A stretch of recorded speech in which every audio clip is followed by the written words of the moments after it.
Bonjour, soyez les bienvenus dans la semaine de l'écho. Donald Trump recule encore. Au Forum économique de Davos, le président américain a finalement renoncé à prendre le contrôle du Groenland par la force et a lancé une nouvelle salve de droits de douane contre les Européens. De quoi soulager les marchés financiers et Bruxelles. Mais pour combien de temps ?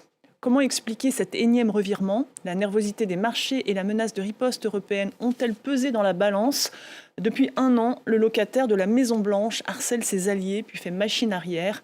Qui gagne à ce chantage permanent et quel impact sur ses relations avec ses partenaires et ses rivaux commerciaux ?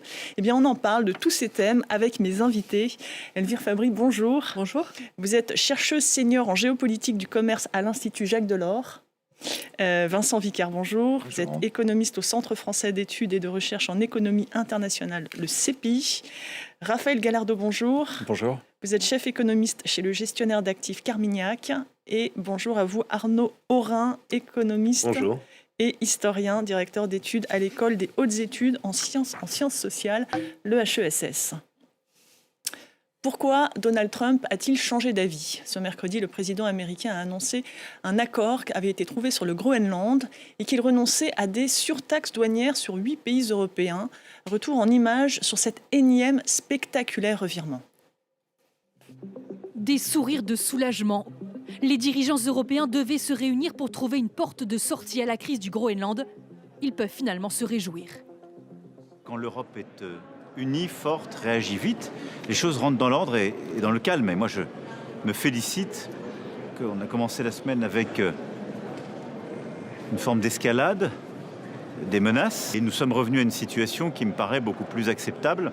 La porte a été ouverte par Donald Trump lui-même. Comment est-on passé en quelques heures d'ambition territoriale affichée de discours vindicatifs à cet accord express ? Trump a-t-il cédé sous la pression des Occidentaux ? Une chose est sûre. Cette fois-ci, les Européens sont entrés dans le rapport de force avec le président américain, ont répondu aux menaces de Trump sur les droits de douane par d'autres menaces commerciales. En coulisses à Davos, le secrétaire général de l'OTAN, Mark Rutte, aurait joué un rôle crucial pour trouver un terrain d'entente avec Donald Trump, en le rassurant sur l'une de ses demandes. On va s'assurer que la Chine et la Russie n'aient pas accès à l'économie du Groenland, ni militairement. Donald Trump a accepté cet accord. Était-il aussi acculé par son opposition en interne ? Jamais, depuis le début de son mandat, il n'a fait face à une telle levée de boucliers aux États-Unis. Au Congrès, des élus républicains se sont opposés frontalement à son projet et les sondages étaient formels. 9 Américains sur 10, mais surtout 68% des électeurs républicains étaient contre l'usage de la force au Groenland. Difficile à occulter à 10 mois des élections de mi-mandat. Quel accord a été conclu ? Il n'est plus question de rachat du Groenland. Aujourd'hui, les Américains ont une seule base militaire à Pituffik. Les contours de l'accord restent assez flous, mais ils pourraient installer d'autres bases ou des missiles antiaériens. Rien à voir avec les revendications d'il y a à peine un mois.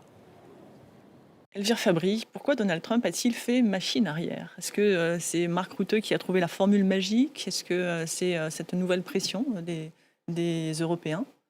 On peut considérer qu'il y a eu une conjonction de facteurs. Il y en a sans doute un qui prédomine, qui est quand même la sanction des marchés.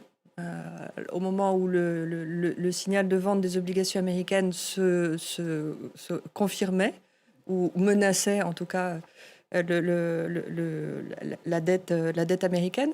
Mais il est vrai que d'abord, ce qui a été mentionné, une opinion contraire aux États-Unis, et on sait que Donald Trump est d'abord concentré quand même sur les enjeux, les enjeux domestiques.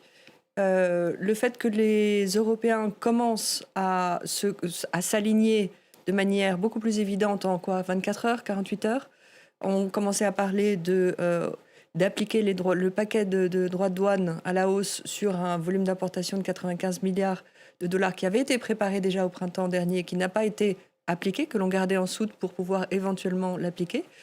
Et puis l'utilisation de l'outil anti-coercition.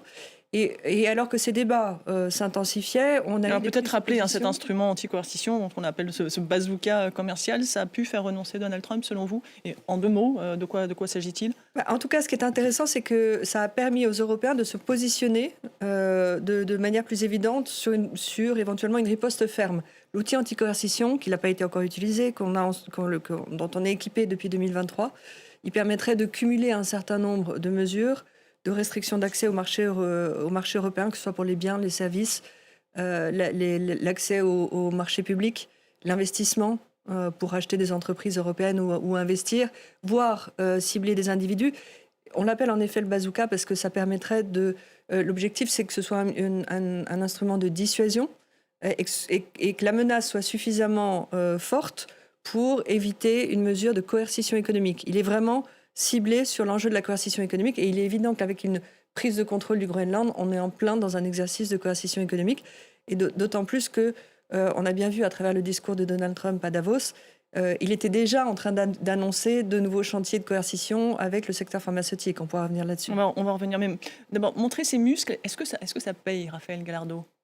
Oui, ça a payé, je pense. Effectivement, là, on était dans un enjeu de souveraineté pour l'Europe, donc c'était une ligne rouge. Donc c'est vrai qu'on voit on aurait mal vu les Européens reculer.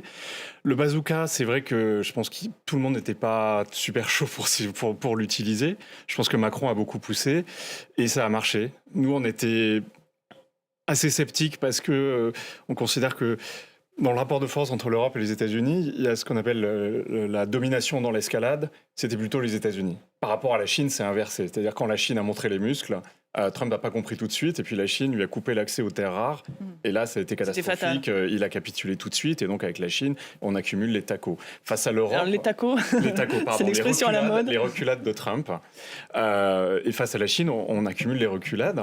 Donc là, l'Europe a montré les muscles, c'est une bonne chose. Et effectivement, comme a dit ma collègue, ce qui a fait peur, c'est qu'il y a eu, par exemple, un fonds de pension danois et un fonds de pension suédois qui ont dit nous on a vendu toute notre dette américaine. Et sur les marchés, effectivement, c'est pas tant le... Alors peut-être juste avant de... Pardon, excusez-moi de vous couper, c'est votre spécialité, les marchés, mais peut-être juste sur ce que vous dites, c'est intéressant que ça a pu faire peur, ce possible éventuel recours au bazooka, mais on voit tout que ça peut avoir aussi ses limites. C'est-à-dire que l'Europe, elle est très dépendante des Américains, on pense pour les armes notamment. Oui, c'est vrai. On pense aussi pour le gaz, donc c'est quand même à double tranchant. Oui, mais on ne pouvait pas non plus reculer sur notre souveraineté. En fait, par exemple, si on prend l'accord de Turnberry du mois d'août dernier où l'Europe a capitulé sur les droits de douane, c'était parce que l'Europe n'avait pas le choix. C'était ça où on sentait bien que Trump allait complètement abandonner l'Ukraine. Mais là, si c'était pour on sauver l'Ukraine, enfin, on avait le choix, soit on sauvait le Groenland, soit on sauvait l'Ukraine, c'était pas acceptable. Donc on a pris ce risque et finalement les marchés ont fait le reste et Donald Trump a reculé. Qu'en est-il de l'accord conclu justement en Écosse cet été, censé tourner la page de la guerre tarifaire, Vincent Vicard? On sait que cette semaine, le Parlement européen a suspendu sa ratification. Effectivement, il l'a suspendu, donc c'est un des éléments on va voir comment ça va évoluer dans le futur. Il n'y avait déjà pas de certitude que le Parlement européen valide cet accord, qui était très déséquilibré, faut le rappeler quand même. On accepte 15% de droits de douane sur nos exportations vers les États-Unis, et nous, du côté européen, on baisse nos droits de douane à zéro. Mais on n'avait pas le choix, nous dit Raphaël Gallardo. On n'avait pas le choix. On a accepté ça, en tout cas, et on a accepté notamment aussi de revenir sur les principes qu'on est censé défendre, en tout cas qu'on défend de non-discrimination sur les droits de douane vis-à-vis de nos partenaires. Donc c'était effectivement une reculade et c'était une concession à Donald Trump et qui montrait que sur ce sujet-là, en tout cas, les Européens n'étaient pas prêts à aller à la confrontation et à payer le coût de la confrontation, parce que c'est ça qui est derrière. C'est à quel point toute confrontation, elle a un coût. Elle a un coût pour le pays qui va être ciblé, mais elle a un coût aussi pour le pays qui met en place des mesures, alors que ce soit l'instrument de coercition ou des mesures de droit de douane telles que c'était envisagé. Et donc elle a un coût. On n'était pas prêts en tant qu'Européens. Il n'y avait pas d'unité pour payer ce coût-là en avril. Il y en a sûrement plus aujourd'hui, et c'est à mon avis ce qui est important, c'est qu'on a vu qu'à peu près tous les Européens étaient sur une position commune. Y compris la Pologne, y compris l'Italie de Giorgia Meloni. Exactement, et ça c'est quelque chose qu'on n'avait pas en avril et cet été, où on avait des positions beaucoup plus disparates sur un sujet qui était moins fondamental sûrement pour les valeurs européennes et pour l'ensemble des gouvernements européens. C'est-à-dire que sur des sujets fondamentaux, comme vous le dites... Sur la souveraineté, heureusement, on a été tous solidaires sur effectivement l'accord commercial. Moi, j'ai l'impression que l'accord était très favorable à l'Allemagne. On avait sauvé l'automobile. Mais bon, c'était un accord qui était déséquilibré. On n'avait pas le choix. Là, effectivement, la solidarité a payé et c'est une bonne chose pour l'Europe. Je pense que les Européens ont aussi anticipé le fait que ça n'est pas que le Groenland là, qui était en jeu.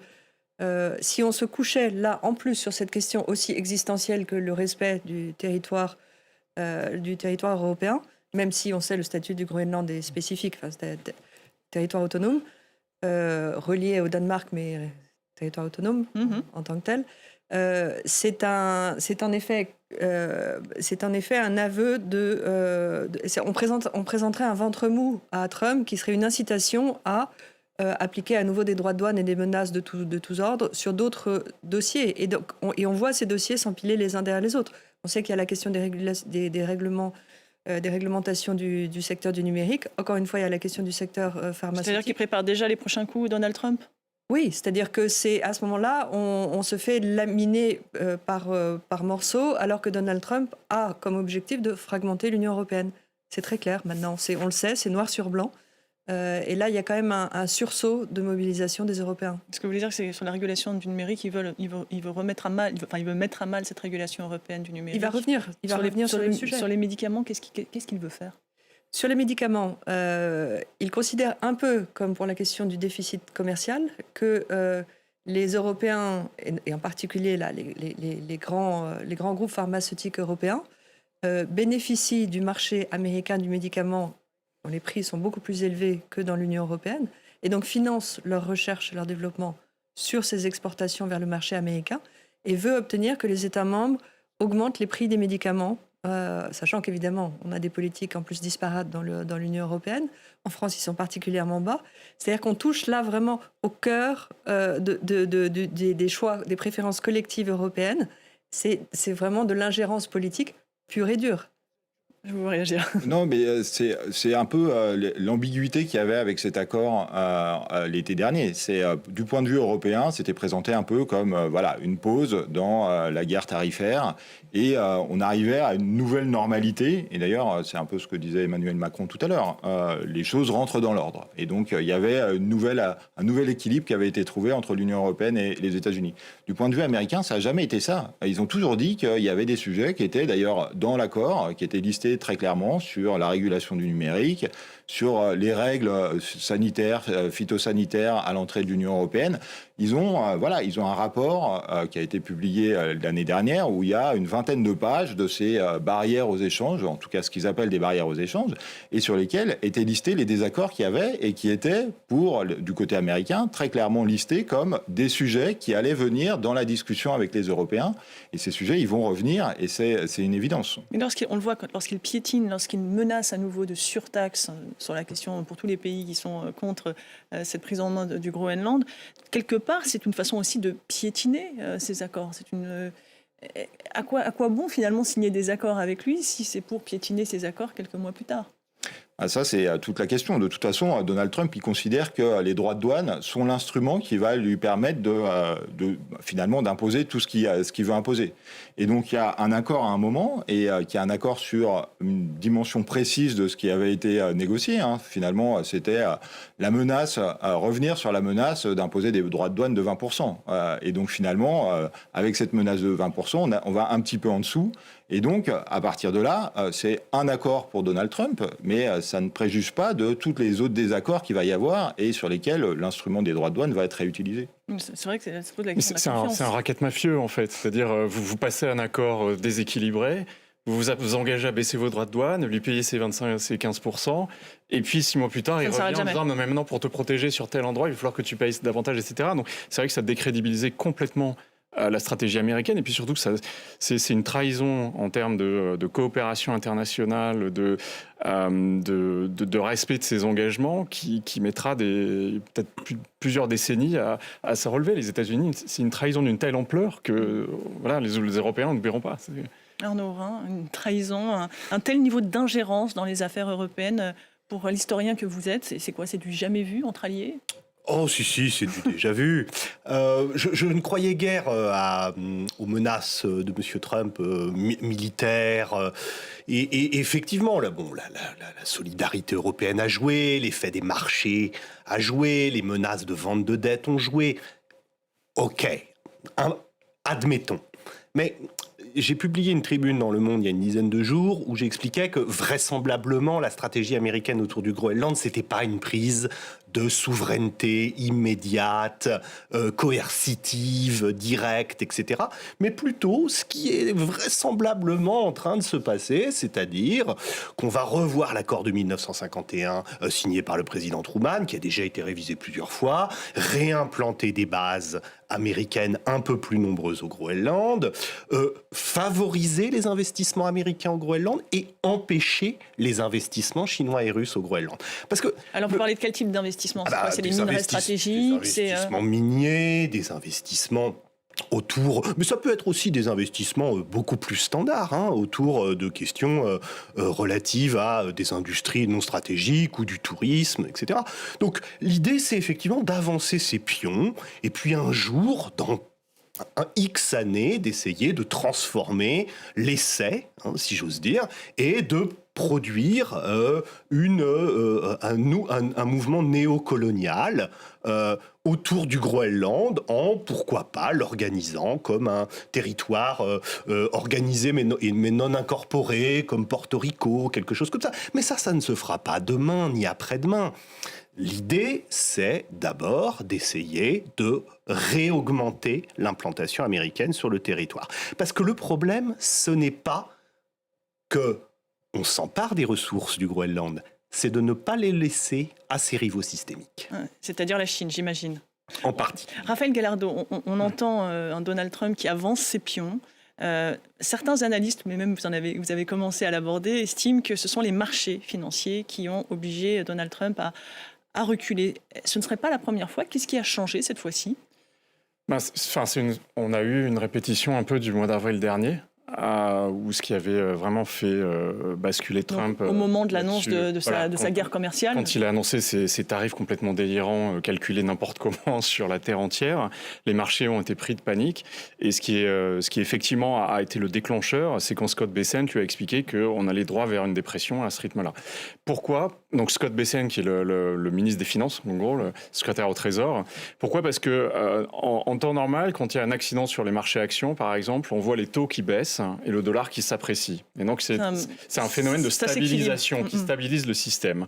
Là, en fait, on avait tous les marchés qui baissaient en même temps. Le marché action baissait, les taux montaient, c'est-à-dire que les obligations baissaient, et le dollar baissait. Donc, ça voulait dire qu'il y avait un vent dans l'Amérique. Et ça, partout. c'est inédit? Et ça, c'était assez inédit, oui. Et comme les États-Unis ont une dette externe nette qui fait 80% du PIB, Scott Bessent, qui est un ancien gérant de fonds à effet de levier, il a tout de suite compris que c'était une pente extrêmement dangereuse et c'est lui qui a dit à Trump « il faut arrêter ».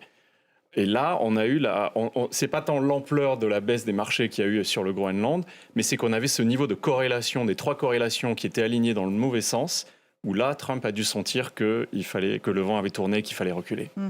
Alors, les tarifs douaniers, on imagine que ça n'est pas bon pour le pouvoir d'achat des Américains. Raphaël Gallardo, comment expliquer autant d'annonces de la part de Donald Trump néfastes pour l'économie? Je pense que les tarifs douaniers, il ne faut pas oublier ce qu'il avait dit dans la campagne, mon mot préféré dans le dictionnaire, c'est le mot tarif. Donc les droits de douane, tarif en anglais. Donc je pense que pour lui, c'est l'arme absolue parce que ça lui permet de réduire le déficit extérieur. Il considère que c'est de l'argent perdu, le déficit extérieur. Ça lui permet de réduire son déficit budgétaire. C'est un impôt levé sur le reste du monde. Ça lui permet de se réindustrialiser. Donc pour lui, c'est une espèce de couteau suisse qui sert à tout. On n'a pas l'impression qu'il comprend qu'il y a un impact énorme sur le pouvoir d'achat des ménages.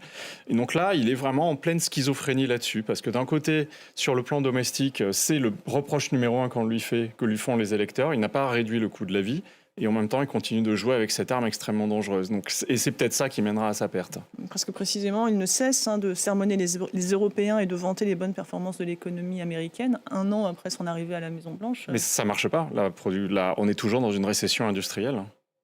Et puis on voit que là, les dernières analyses qui ont été faites, notamment par l'Institut allemand Kiel Institute, montrent que certes, les droits de douane qui sont engrangés côté américain représentent à peu près 200 milliards de dollars, mais en fait, 96% de ce coût est répercuté sur les consommateurs et les entreprises qui importent ces biens. Ça veut dire qu'en fait, il n'y a pas eu de changement de prix à l'exportation et que les entreprises qui exportent, y compris les entreprises européennes, n'ont pas changé leur stratégie. Elles exportent moins. Et il y a en effet moins d'importations aux États-Unis, donc le déficit commercial a diminué. Mais ce coût, finalement, des droits de douane, il est porté quasiment complètement par les consommateurs et les entreprises américaines. Il a fait une hausse d'impôts. Enfin, politiquement, c'est génial. Il a réussi à vendre une hausse d'impôts sur les plus pauvres comme une stratégie industrielle. Mais ça passe. Il est bien conseillé, Donald Trump. Je trouve que Scott Bessent est là parce qu'il sait parler au marché et il arrive à faire un peu le coupe-circuit quand ça part vraiment dans le grand n'importe quoi. Mais autour de lui, je pense que non, il est très mal conseillé. Mais ça passe aussi parce qu'il y a aussi une conjonction qui est aussi la conjonction avec l'émergence ou la bulle de l'intelligence artificielle. Aujourd'hui, la croissance aux États-Unis est tirée uniquement, sur l'année 2025, elle est tirée uniquement par les investissements dans l'intelligence artificielle. Et donc ça, c'est aussi une conjonction qui fait que finalement, ces droits de douane, ils ont un impact, mais c'est moins visible. Alors, ça a des effets redistributifs extrêmement importants parce que ça touche essentiellement les pauvres et les riches en pâtissent assez peu. Mais on a une croissance qui est tirée par des investissements qui viennent d'autre chose, d'un boom économique et qui permettent de compenser ça. Alors que si on n'avait pas cette conjonction de la politique de Trump et d'investissement massif dans une technologie qui est vue comme une technologie qui va amener une rupture technologique et donc des profits dans le futur, bien, si on n'avait pas cette conjonction, on aurait un effet sur l'économie qui serait beaucoup plus fort. Parce qu'on le voit sur l'industrie, par exemple, on n'a pas de tendance à une réindustrialisation des États-Unis. On a plutôt une baisse de l'investissement dans le secteur manufacturier. Et donc, voilà, de ce point de vue-là, c'est un échec et c'est clairement un échec du point de vue du secteur manufacturier. Mais par contre, de l'autre côté, on a une économie des services sur l'IA qui est en train d'exploser. Mais est-ce que ça parle à son électorat, cette bulle de l'IA, cette bulle technologique ? C'est une question. Aujourd'hui, on voit qu'on a une baisse du taux d'approbation de Donald Trump, mais elle n'est pas si importante que ça, finalement. Mais c'est marrant parce que j'ai l'impression qu'en plus, même là-dessus, il est en train de changer parce qu'après le dernier chiffre d'inflation, il a fait un tweet où il disait c'est inadmissible que les consommateurs américains payent plus cher leur électricité à cause de la prolifération des data centers qui pompent énormément sur le réseau. Il disait c'est à Microsoft de payer pour ses propres data centers. Donc même par rapport à la technologie... Alors même les acteurs technologiques ne sont pas à l'abri de critiques ou de mesures de la part de Donald Trump. Qui peut encore freiner Donald Trump aujourd'hui ? On pense, je ne sais pas, la Réserve fédérale, la Cour suprême. La Cour suprême. Les marchés. Oui, les marchés, vous l'avez dit. Mais les marchés sont totalement cyniques. Concrètement, que peut faire la Cour suprême ? Va-t-il être obligé de rembourser des droits de douane indus ? Qu'est-ce qui peut se passer ? C'est possible. Je pense que la Cour suprême va lui dire qu'il a enfreint les pouvoirs de ce qu'on appelle le AIPA, c'est-à-dire les tarifs qu'il a le droit de mettre en cas d'état d'urgence économique. Par contre, est-ce qu'on va lui demander de rembourser ? C'est pas très clair. Mais la Cour suprême peut l'arrêter au moins là-dessus. Elle peut l'arrêter aussi sur la prise de contrôle de la Réserve fédérale. Et puis, si la Cour suprême annule, si je puis dire, la procédure, enfin l'instrument, le recours qu'il pouvait faire à cet instrument, il n'y est pas, on peut aussi imaginer que Donald Trump utilisera d'autres instruments pour appliquer des droits de douane. Il ne se priverait pas de toute façon de cet instrument qui est son levier principal, puisque en effet, il fait d'abord il a une stratégie d'intimidation qui lui permet ensuite de cranter ses intérêts, comme vous le disiez pour le Groenland. Et ça a été systématiquement son approche sur tous les dossiers. Il ne se priverait pas de cet instrument. Arnaud Aurin, qui peut arrêter Donald Trump ? La Chine. on raisonne un peu trop là, je trouve, en termes de libéralisme économique, en fait. Nous sommes en train de quitter le monde néolibéral progressivement. Et en fait, il me semble que là, le problème, il est beaucoup plus large et beaucoup plus, je dirais, systémique, structurel, en fait, que ce que l'on est en train de discuter depuis le début. C'est-à-dire que les intérêts américains, et on va peut-être entendre Howard Lutnick, le secrétaire au commerce, dans un instant. Le problème, c'est qu'aujourd'hui, nous sommes dans un monde dans lequel la puissance hégémonique d'alors, les États-Unis d'Amérique, avait organisé le monde à son profit grâce à un certain nombre de règles et d'organisations internationales. Cette organisation du monde n'est plus possible à partir du moment où un ou plusieurs rivaux systémiques apparaissent sur la scène internationale. C'est exactement ce qui s'est passé à la fin du 19e siècle pour la Grande-Bretagne, et c'est de manière homologue ce qui se produit depuis une dizaine d'années, puisque l'administration Biden n'était pas en reste sur le reshoring, le friendshoring, la volonté de refaire des chaînes de valeur plus proches, soit chez ses amis, soit à l'intérieur des États-Unis, alors avec des subventions, pas avec des droits de douane. Mais l'idée de M. Trump, c'est de se servir aussi des droits de douane pour tenter de refaire ce que j'appelle des silos impériaux. C'est-à-dire qu'on va commercer et on va produire avec ses amis, ses vassaux et demain peut-être ses colonies. Et donc l'idée, en fait, c'est qu'à chaque fois dans l'histoire où une puissance hégémonique qui a organisé le monde selon des règles libre-échangistes à son propre profit, voit émerger des rivaux systémiques qui viennent la concurrencer, elle veut changer les règles. Et là, l'administration Biden avait commencé et l'administration Trump, numéro 2, veut changer les règles du commerce international et même changer les règles de l'économie tout court. Vous avez cité le secrétaire américain au commerce, Howard Lutnick. Je propose qu'on l'écoute et on en parle juste après. La mondialisation a échoué pour l'Occident et les États-Unis d'Amérique. C'est une politique ratée. L'Occident a choisi d'exporter, de délocaliser très loin, de trouver la main-d'œuvre la moins chère possible, et le monde devait s'en trouver mieux grâce à ça. La réalité, c'est que ça a desservi l'Amérique et les travailleurs américains qui ont été abandonnés. Sur le constat, il n'a pas tort. Oui, c'était le constat que faisaient déjà en partie, en fait, des membres de l'administration Biden. Janet Yellen, Katherine Tai, la représentante au commerce, Jake Sullivan, qui était un très proche du président Biden, avaient fait des déclarations à l'époque qui n'étaient pas très différentes de celles de Howard Lutnick. En fait, l'idée, c'est l'idée selon laquelle finalement, si vous avez un rival systémique qui s'est créé tant d'avantages comparatifs, si on applique la théorie de David Ricardo, l'économiste du début du 19e siècle, si on a un pays qui s'est construit tant d'avantages comparatifs qu'il devient meilleur que vous sur à peu près tout, il faut changer les règles. Tout mieux et à moins cher que vous, alors il faut changer les règles du libre-échange. Oui, mais ce concurrent, il n'a jamais respecté les règles. La Chine. Mais qui a respecté les règles? Est-ce que les Occidentaux ont respecté les règles lorsqu'ils ont construit eux-mêmes leurs industries au 19e et au 20e siècle? Personne n'a jamais respecté les règles.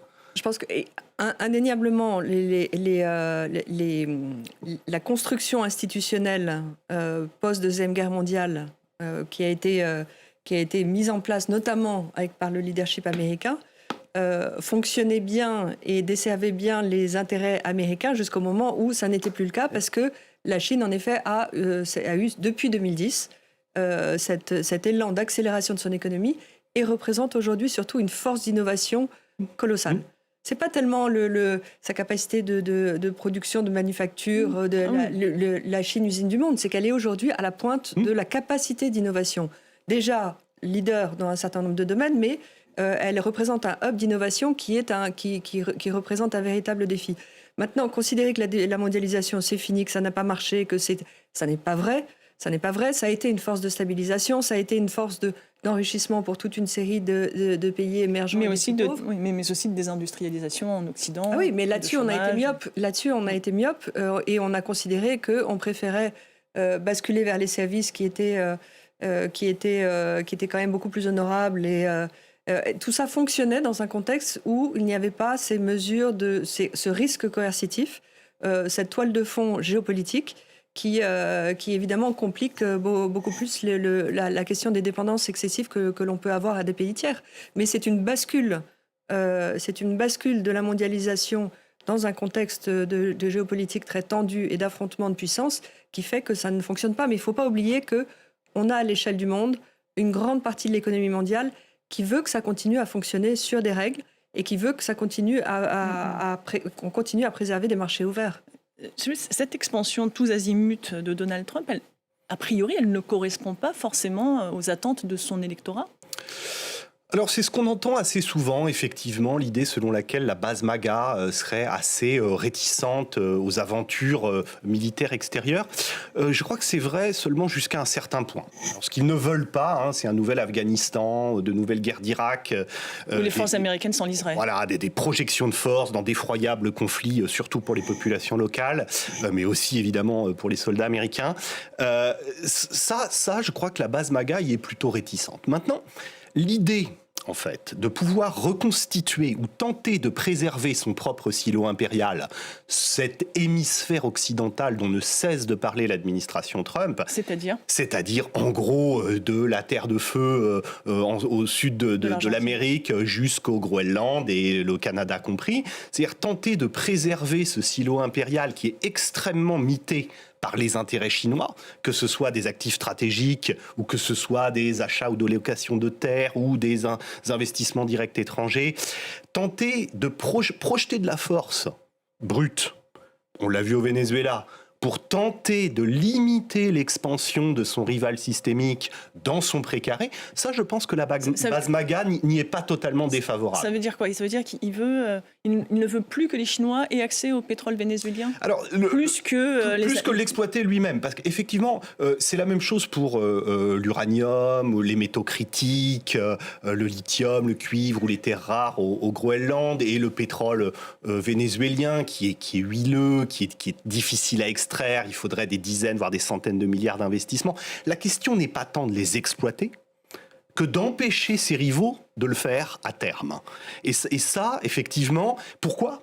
Eh bien, parce que, en fait, les États-Unis d'Amérique sont dans une situation d'aveu de faiblesse.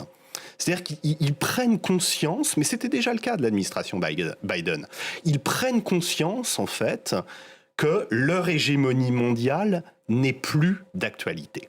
Et que maintenant, il faut tenter de sauver ce qui peut encore l'être sur son hémisphère occidental, sur son silo impérial. Et en quoi s'attaquer aussi brutalement à ses alliés? Qu'est-ce qu'il vise exactement? Mais il n'y a plus d'alliés dans un monde, il n'y a plus que des vassaux ou des néocolonies dans un monde qui n'est plus un monde libéral. Si nous basculons, je ne sais pas si c'est effectivement ce qui va se produire, mais si nous basculons dans un monde qui n'est plus régi par les règles du libéralisme politique et du libéralisme économique, alors dans une telle situation, il ne peut plus y avoir d'alliés au sens où nous le connaissions où nous l'entendions depuis 1945. Il reste le pur rapport de force. Voilà, il reste le rapport de force. C'est-à-dire la façon dont, comment est-ce qu'on peut... Si on pense qu'il y a trop de producteurs, désormais, et donc pas assez de marché pour tous ceux qui produisent des technologies de pointe, comme le disait Elvire.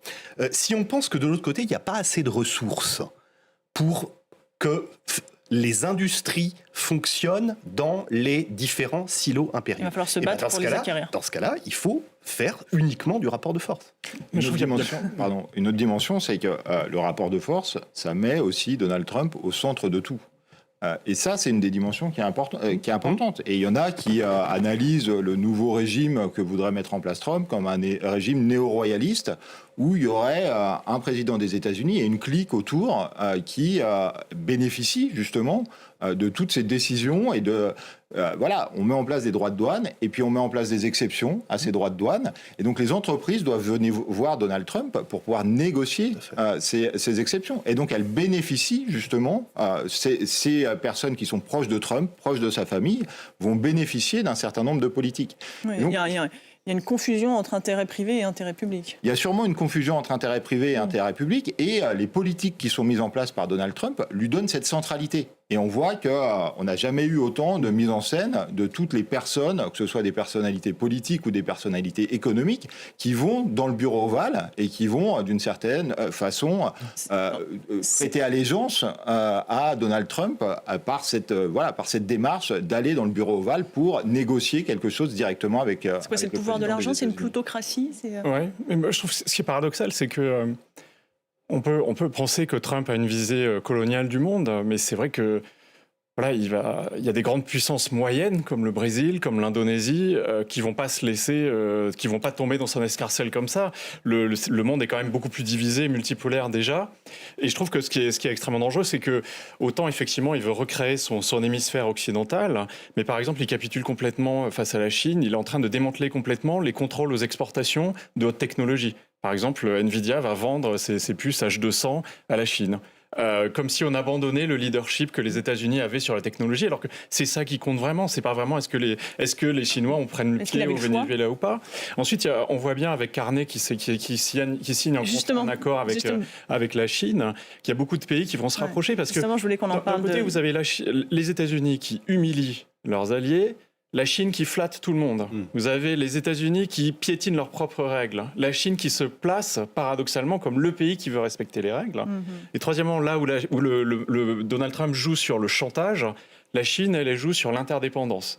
Je vous finance, vous ne me rembourserez pas, mais j'aurai un moyen de levier sur vous. Je vous donne de la technologie Huawei. Comme ça, je vais pouvoir vous espionner comme je veux.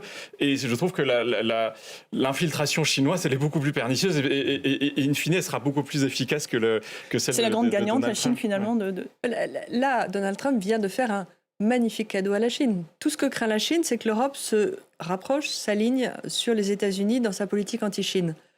Là, on parlait de ponts transatlantiques, de liens transatlantiques.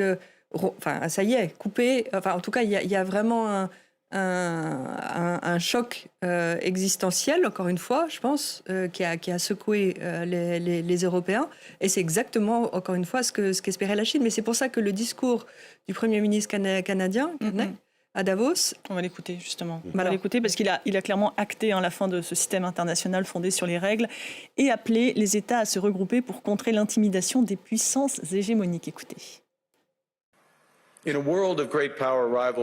Dans un monde marqué par la rivalité entre les grandes puissances, les pays intermédiaires ont le choix.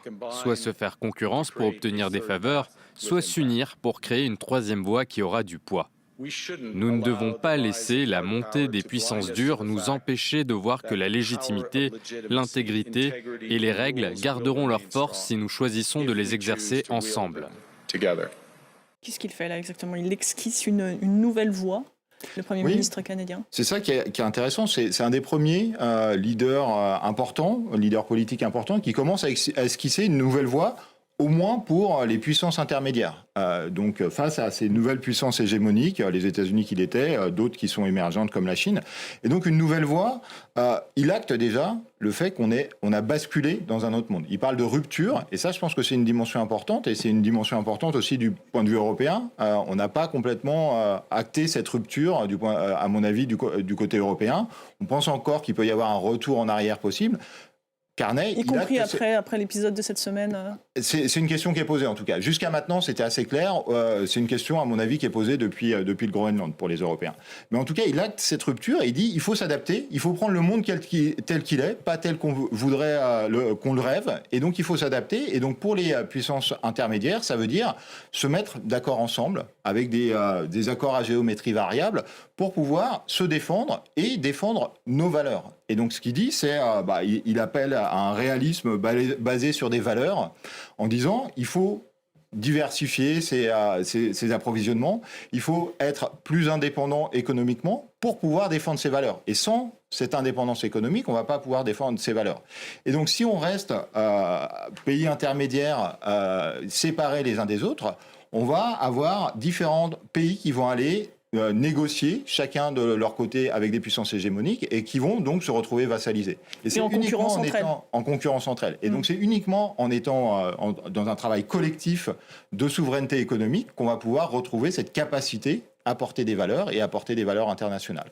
Et donc c'est assez intéressant et je pense que de ce point de vue-là, l'Union européenne a un rôle évident à jouer dans créer ces coalitions qui peuvent être à géométrie variable selon les sujets, mais créer ces coalitions et qui peuvent éventuellement impliquer la Chine pour certains sujets, par exemple comme la transition écologique, qui est aussi une autre rupture entre l'économie fossile aux États-Unis et une transition écologique dans le reste du monde. Arnaud, Oui, c'est très intéressant le discours de Mark Carney, et on peut le mettre en rapport avec celui de Lutnick d'ailleurs tout à l'heure, puisqu'en fait ils sont homologues. C'est-à-dire que Carney il explique qu'il y a eu une fiction, cette fiction d'un ordre international libéral qui devait bénéficier à tous. C'est cette utopie en fait libérale qui pense que tout le monde peut s'enrichir sous le principe concurrentiel, finalement. Et cette fiction, il le dit, elle a servi à un certain nombre de pays, dont le Canada, dont un certain nombre de pays occidentaux, pas pour toutes les classes populaires qui travaillaient dans l'industrie, on l'a déjà rappelé. Et du coup, il appelle à cette espèce de coalition de puissances intermédiaires, mais ça implique quand même la possibilité de pouvoir faire du commerce de manière pacifique. Et ça, c'est un vrai problème. C'est-à-dire qu'à partir du moment où vous avez deux rivaux systémiques qui possèdent l'un une marine gigantesque, civile, la Chine, et qui monte en puissance sur sa marine militaire, et l'autre qui a une puissance navale également extrêmement forte, qui jusque-là était le gendarme des mers, les États-Unis d'Amérique, sachant que 80 à 90% des échanges passent par les mers, ça veut dire qu'il faut que ces deux rivaux systémiques laissent passer des marchandises et puissent permettre en fait à ces puissances moyennes de commercer dans un cadre encore libéral. Ça marche en général quand on a une puissance hégémonique qui dit le droit d'aller librement sur les mers. C'était la Grande-Bretagne au 18e, c'était au 19e, pardon, c'était les États-Unis d'Amérique jusqu'à il y a peu. Maintenant, on va voir, peut-être que ces puissances, elles n'ont pas intérêt à ce que des petits pays s'organisent toujours de manière Mais elles ont quand même libérale. intérêt à commercer, ces deux puissances. Elles ont intérêt à commercer, mais d'où le rôle de la Chine. Ça nous ramène à la question de la Chine. Eh ben, on en reparlera, ça fera l'objet de nombreuses autres émissions. En tout cas, merci beaucoup à tous les quatre d'avoir débattu, de nous avoir éclairés et de nous avoir donné ces perspectives historiques. Merci à vous de nous avoir suivis. L'information continue sur France 24.